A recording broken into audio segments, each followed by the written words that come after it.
I think we can all agree on the fact that the world is a far better place, if only because over the past few years, 100 million copies of 50 Shades of Grey have been sold and disseminated throughout the world. This past weekend, $94 million was spent on the movie version.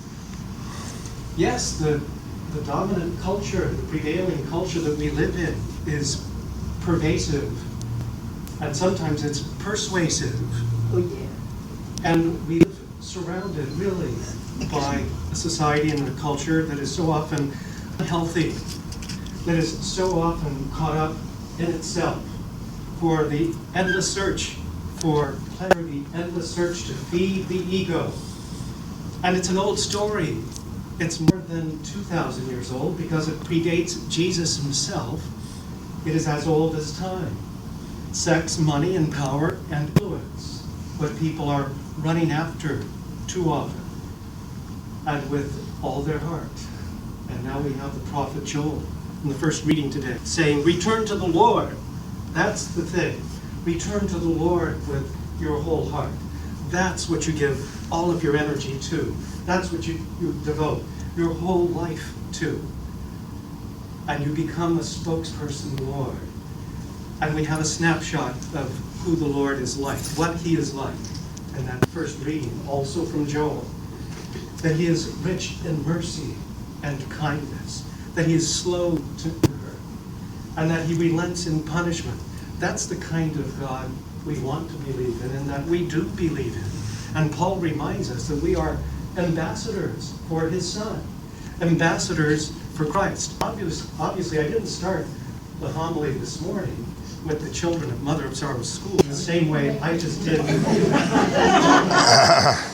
But the message is the same. There's no gray here, no shades of gray here. Once in a while, the church, our faith, the Lord himself will present to us something that is stark and something that is very serious and a choice that is black and white with no gray about it at all. That's why we wear the symbol.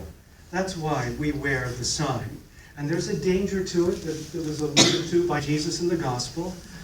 You don't do these things for people to see and to admire. And people have been admiring my cross all morning. The problem is, I've been admiring my cross. You know, once in a while you have to go to the bathroom.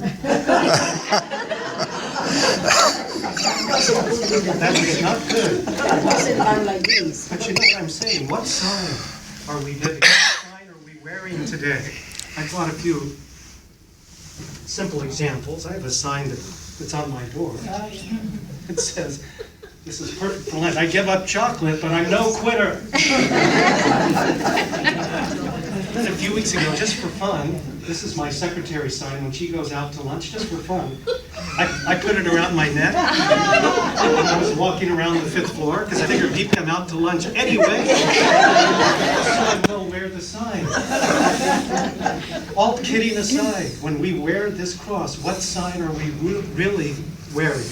What sign are we hanging around our neck? It's invisible, but sometimes the sign around my neck says, do not disturb. And you can see it in my face. You can. I know you can. You've seen that. You've seen other times where the sign says, welcome, please come in. I'm available.